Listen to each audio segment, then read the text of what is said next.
Alright, this is David with Fed from the Farm, and today we're going to go over cutting against the grain when it comes to a steak. So I'm going to zoom in here, and we have a culotte steak with this nice fat cap on the top.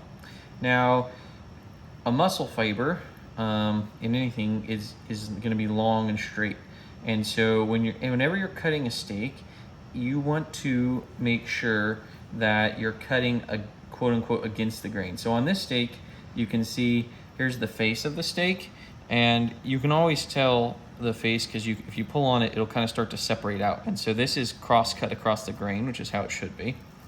And then you can see on this narrow side of the steak that you can't pull it apart at all, and you can see these lines just barely running, very, very faint lines running this way. And so that's with the grain.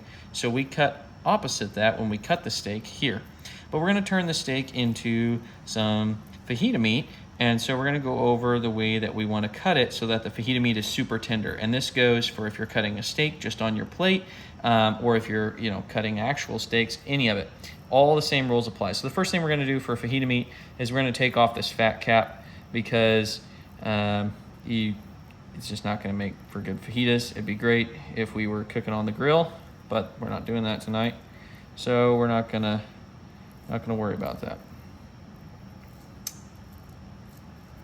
So it's always good to use a sharp knife, which ironically I am not using right now. So we got that started. I'm gonna peel this back.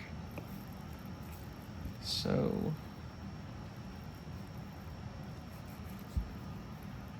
personally, I like to fry it up. I think it's quite tasty, but my wife does not like it that way. So one always knows best.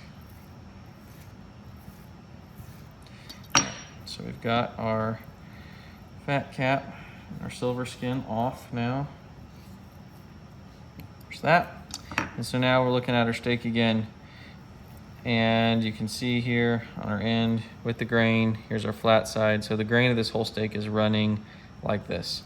So the easy thing to do, the seeming thing to do, would be to go and cut it like this for fajitas.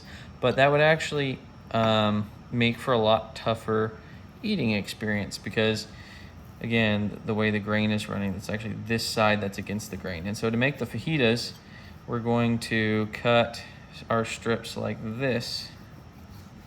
I'm going to cut into 4 chunks. There we go.